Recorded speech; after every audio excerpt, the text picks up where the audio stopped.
Assalamualaikum warahmatullahi wabarakatuh. Perkenalkan, nama saya Anggi Hoirunisa.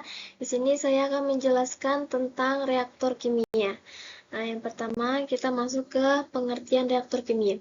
Reaktor kimia itu sebagai perangkat atau wadah di mana reaksi kimia dikontrol untuk mencapai konversi reaktan yang diinginkan dengan keamanan dan efisiensi yang optimal.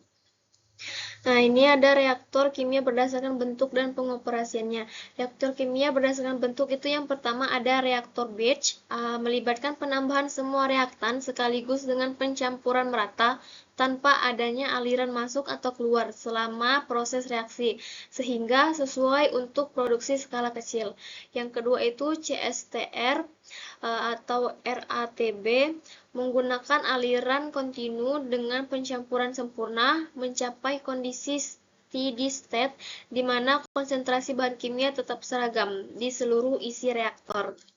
Selanjutnya itu ada PFR atau RAP, menerapkan aliran sumbat tanpa dispersi aksial dengan komposisi yang berubah secara bertahap sepanjang reaktor, menjadikannya optimal untuk reaksi bertingkat tinggi.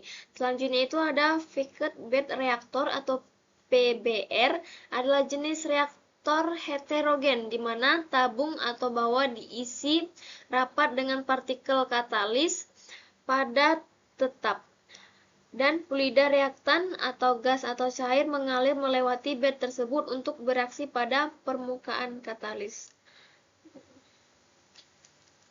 Selanjutnya itu reaktor kimia berdasarkan pengoperasiannya. Yang pertama itu reaktor batch. Reaktor ini dioperasikan dengan memasukkan semua reaktan sekaligus ke dalam wadah tertutup, dicampur sempurna tanpa aliran masuk atau keluar selama reaksi berlangsung hingga proses selesai dan produk dikeluarkan. Cocok untuk produk kecil atau reaksi dengan waktu tinggal variabel. Ini ada gambarnya. Yang selanjutnya itu kedua reaktor semi batch. Pengoperasian melibatkan aliran masuk reaktan secara bertahap ke reaktor batch sambil memungkinkan produk keluar atau tidak. Memungkinkan kontrol lebih baik atas konsentrasi dan panas reaksi untuk menghindari lonjakan suhu. Ini gambarnya. Selanjutnya itu reaktor kontinu, dioperasikan secara steady state dengan aliran reaktan masuk dan produk keluar secara terus-menerus, dibagi menjadi CSTR atau pencampuran sempurna konsentrasi seragam, dan PFR atau aliran sumbat komposisi berubah sepanjang reaktor, ideal untuk memproduksi skala yang besar. Ini ada penggunaan masing-masing reaktor, kelemahan dan keunggulannya pada masing-masing. Yang pertama itu di reaktor batch, digunakan untuk produk skala kecil, pengujian reaksi baru atau bahan farmasi karena lebih fleksibilitasnya tinggi dan kemudahan untuk pembersihannya. Keunggulannya itu mencakup biaya instrumentasi yang rendah, kontrol waktu reaksi fleksibel, serta kemampuan menangani reaksi kuat atau beracun. Kelemahannya itu adalah waktu downtime tinggi untuk pengisian atau pengosongan dan kurang efisien untuk produksi massal. Yang kedua itu reaktor semi batch, dipakai untuk reaksi eksotermik atau membutuhkan kontrol konsentrasi bertahap seperti polimerisasi dengan penambahan reaktan perlahan sambil membatasi produk luar. Keunggulannya itu adalah pengendalian panas dan konsentrasi lebih baik untuk menghindari hotspot.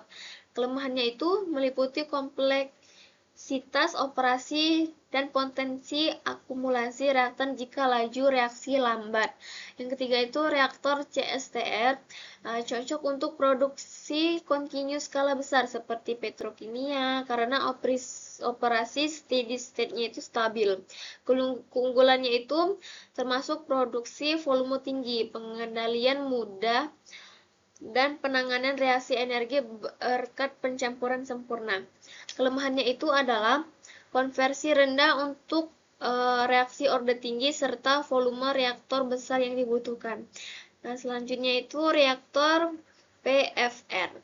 ideal untuk reaksi orde tinggi atau serial di industri seperti amonia sintesis karena konversi yang tinggi. Nah, keunggulannya itu adalah efisiensi ruang dan tingkat konversi superior dibanding CSTR. Kelemahannya itu mencakup kesulitan kontrol suhu pada reaksi eksotermis serta biaya operasi yang tinggi. Selanjutnya itu contoh-contoh industri yang menggunakan masing-masing reaktornya. Yang pertama itu reaktor batch ini digunakan di industri farmasi untuk sintesis obat seperti aspirin, polimerisasi skala kecil, fermentasi bir atau antibiotik, serta pengolahan makanan seperti pembuatan yogurt fleksibel untuk batch kecil dan pengujian.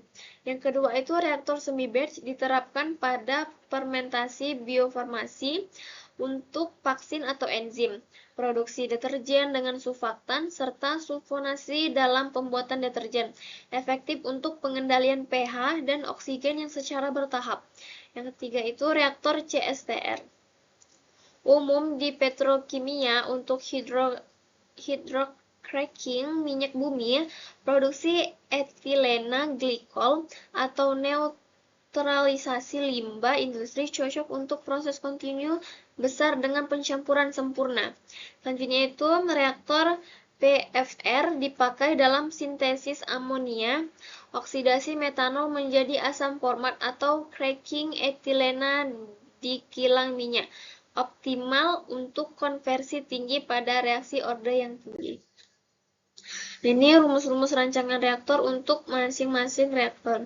Pertama itu reaktor batch, rumus dasarnya itu T sama dengan N AO integral batas atas X, batas bawahnya O, dx per min RAV.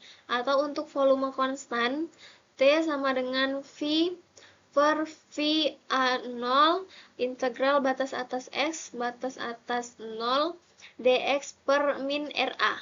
Di mana T adalah waktu reaksi, Na0 jumlah mol awal A, Fa0 laju alir mol awal. Kedua itu reaktor semi batch, rumus VdCA per dt sama dengan Fa0 sama dengan Fa0 kurang RAV untuk aliran masuk reaktan A seiring volume berubah diselesaikan secara numerik untuk kontrol konsentrasi bertahap mirip batch dengan tambahan suhu aliran.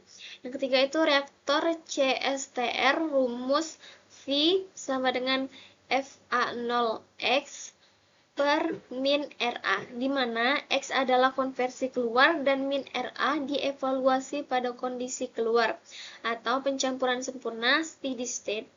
Yang keempat itu reaktor PFR, rumus V sama dengan Fa0 integral batas atas X batas bawah 0 dx per min RA atau diferensial dV per dx sama dengan Fa0 per min RA untuk aliran sumbat diintegrasikan sepanjang konversi.